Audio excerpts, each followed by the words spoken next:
Tenemos dos textos para hoy, ¿sí? Unos capitulitos del yo y el ello, el 3 y el 5, y el 7 y el 8 de malestar en la cultura.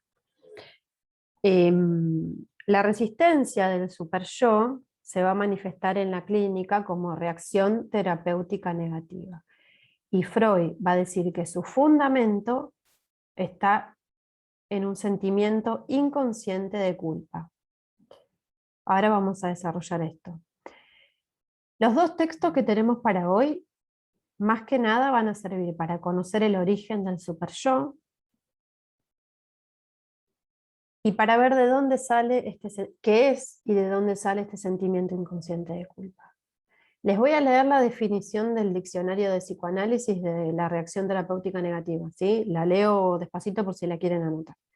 Dice: fenómeno observado en algunas curas y que constituye un tipo de resistencia a la curación, singularmente difícil de vencer.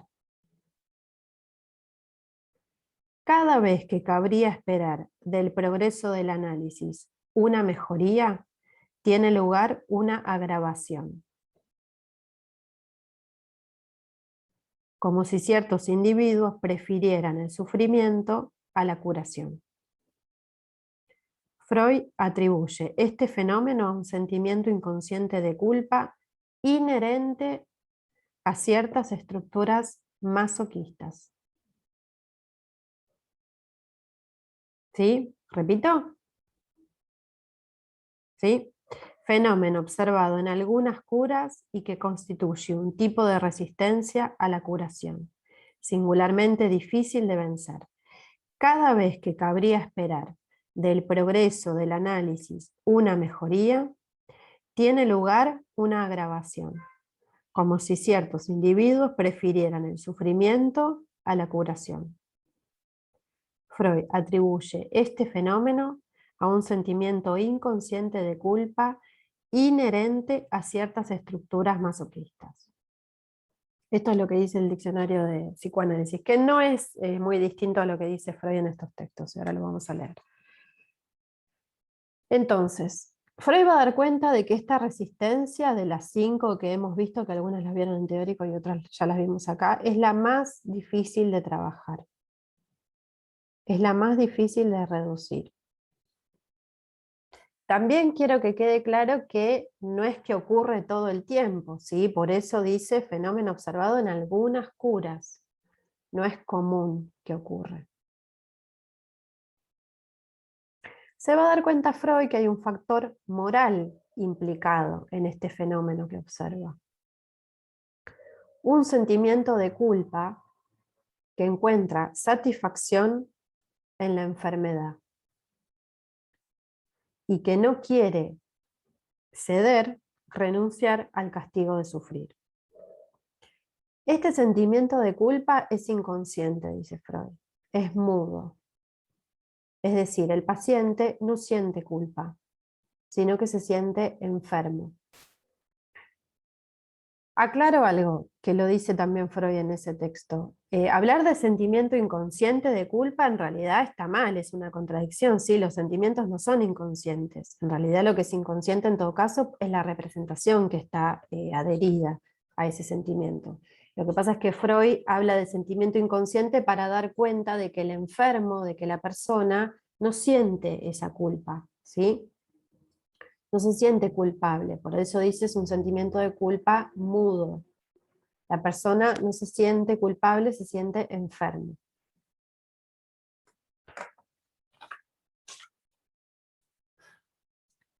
Entonces, como les decía, en el yo y el ello, en esos dos capitulitos que tenemos, nos va a hablar de el superyo, de la instancia del superyo y cómo se origina. Y va a empezar diciendo, tenemos por un lado al yo, que es una parte que está más en contacto con el mundo exterior, y por el otro lado tenemos al superyo, que está más en contacto con el ello. El yo, ustedes saben que es una instancia que se constituye por identificación. Para Freud, la identificación es un proceso inconsciente y es la manera en la que el sujeto resigna el objeto amado. Toda identificación para Freud es consecuencia de haber perdido y resignado al objeto amado. ¿Cómo sería esto? Es como si el aparato dice, bueno, tengo que resignar el objeto amado, pero a cambio me quedo con una partecita, me identifico a un rasgo.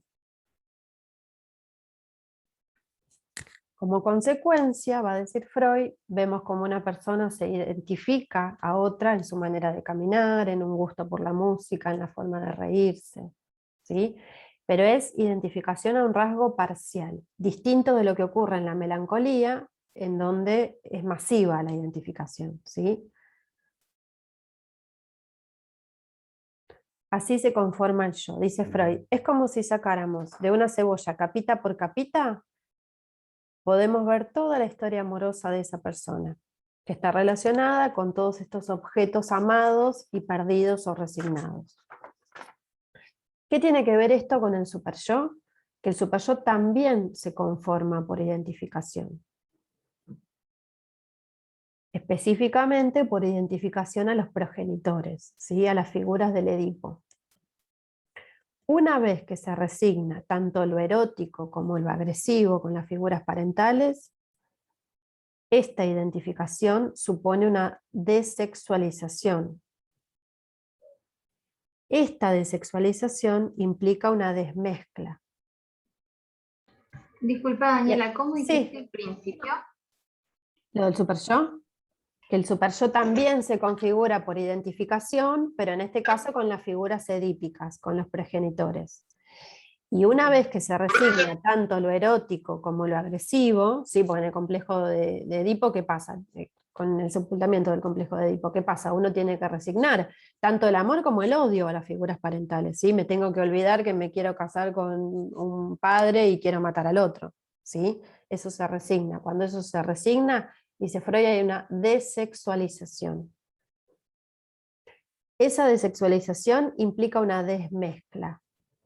Y esto lo dejo entre paréntesis para explicarlo más adelante. El superyo entonces acá va a ser la consecuencia de las identificaciones secundarias tras la represión del complejo de Edipo. Por eso se dice que el superyo es el heredero del complejo de Edipo, ¿sí? Lo habrán escuchado una y mil veces. El niño tiene que abandonar tanto lo erótico como lo agresivo hacia los progenitores, pero a condición de introyectar ciertos rasgos. ¿Sí? ¿Se entiende hasta acá? Bien. Va a decir, va a decir Freud, el superyo tiene una doble faz. Por un lado, el mandato, así como tu padre tienes que ser. Por otro lado está la prohibición, así como tu padre no te está permitido ser. No podés hacer todo lo que él hace.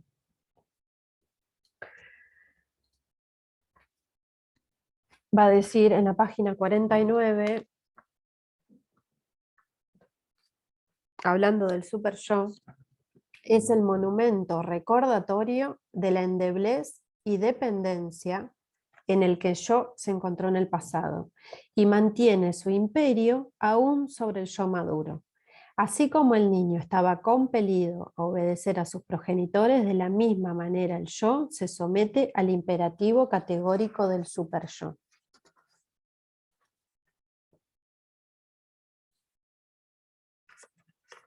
¿Sí? ¿Se entiende hasta acá? ¿Estamos bien? Bien.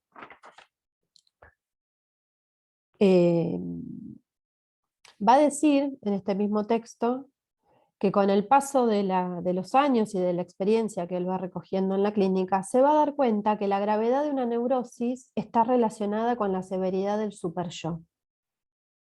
Más severo es el superyo en esa persona, más grave va a ser esa neurosis.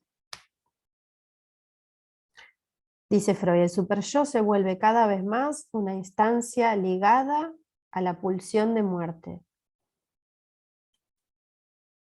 como si fuera un puro cultivo de pulsión de muerte. Para ejemplificar esto, es que va a mencionar la reacción terapéutica negativa, ¿sí? Que tienen la definición en la página 50. Dice así: no hay duda de que algo se opone en estas personas a la curación, cuya inminencia es temida como un peligro. Se dice que en estas personas no prevalece la voluntad de curación, sino la necesidad de estar enfermos.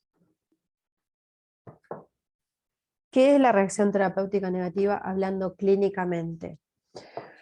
Avanzado el tratamiento, cuando se vencieron muchas resistencias, se cancelaron inhibiciones, se levantaron muchos síntomas.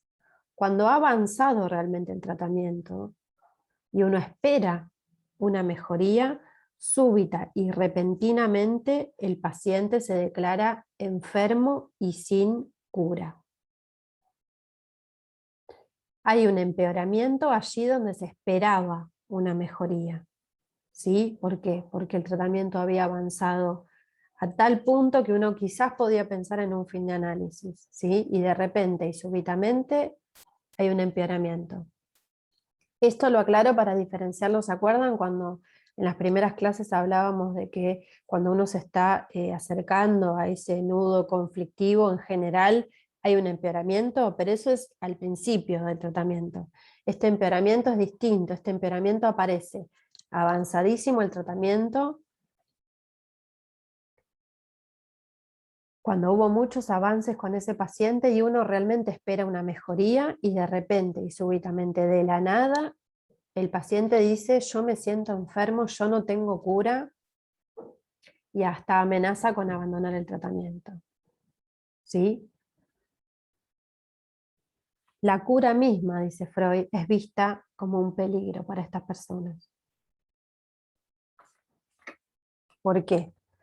Porque hay una necesidad de castigo, dice Freud. Hay una necesidad de estar enfermos. Prevalece esta necesidad de estar enfermos antes que la cura, que la voluntad de cura, dice Freud.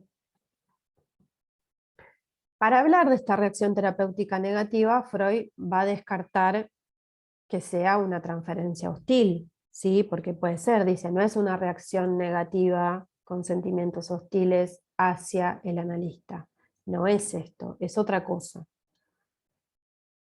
Ahí es que empieza a indagar qué es lo que ocurre con estas personas y es que habla de un sentimiento inconsciente de culpa. Pero va a aclarar que dice sentimiento inconsciente porque la persona no se siente culpable. La persona se siente enferma y sin cura, ¿sí? Porque en todo caso, si fuera un sentimiento de culpa de que el paciente puede dar cuenta, se puede llegar a trabajar, ¿sí? Porque el paciente lo menciona, lo manifiesta como culpa, y al poder ponerlo en palabras uno puede trabajar con eso, en todo caso ver a qué está asociado. Pero dice Freud, es muy difícil de trabajar porque estos pacientes no se sienten culpables, no manifiestan la culpa, ¿sí? Por eso dice que es una culpa, un sentimiento de culpa inconsciente. Va a dar algunos cuadros, para compararlo con esto, algunos cuadros donde la severidad del superyo está a todo motor y el sentimiento de culpa consciente es muy hiperintenso. Y va a dar más que nada dos ejemplos, la neurosis obsesiva y la melancolía. ¿Qué pasa en estos dos cuadros en particular? El sentimiento de culpa es muy hiperintenso en los dos. En la neurosis obsesiva, el sentimiento de culpa es hiperintenso, el paciente, el neurótico obsesivo, se siente culpable, sin embargo no sabe por qué, no sabe la razón. Me siento culpable aunque sé que no hice nada malo. ¿Se acuerdan el hombre de las ratas con la deuda que iba y que venía, que sabía pero que no entendía, que le había hecho todo bien pero que igual sentía culpa, con la piedra que la ponía, sacaba la piedra, ponía la piedra? Bueno, eso ocurre, dice Freud, en la neurosis obsesiva. Siente muchísima culpa aunque sepa que no hizo nada malo y no entiende por qué se siente culpable. Va a decir Freud, en la neurosis obsesiva esto lo avergüenza al neurótico obsesivo y lo va a manifestar solo a modo de confesión, es decir, en tratamiento. En cambio, en la melancolía, el sentimiento de culpa también es hiperintenso, pero lo manifiesta, ¿sí? Soy una porquería, hay mucho autorreproche, soy el peor, merezco castigo, hago todo mal. Esta es la diferencia entre los dos cuadros, pero son dos cuadros donde dice Freud el sentimiento de culpa se manifiesta de forma hiperintensa. ¿Qué ocurre en la histeria? Bueno, dice Freud, en la histeria, la histérica o el histérico va a hacer con el sentimiento de culpa lo mismo que hace con todos los otros sentimientos que le molestan. Los reprime, no quiere saber nada de eso. Entonces no va a aparecer de forma manifiesta. ¿Esto por qué lo hace? Porque está tratando de rastrear de dónde viene ese sentimiento de culpa inconsciente, ¿sí? ¿Cómo es que se manifiesta? ¿De dónde sale? Como siempre decimos, a Freud se le fueron presentando los obstáculos y los distintos fenómenos clínicos y él fue viendo a ver de dónde venía eso para poder tratarlo, ¿sí?